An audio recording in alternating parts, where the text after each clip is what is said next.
So, ayun, nandito na naman ako sa shop.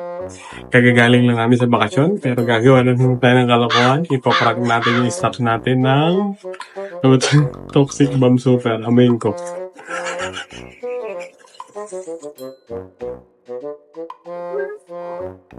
Abaho! Ano?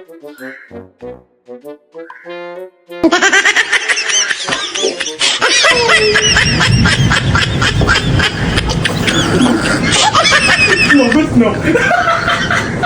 Ba't ganun? No.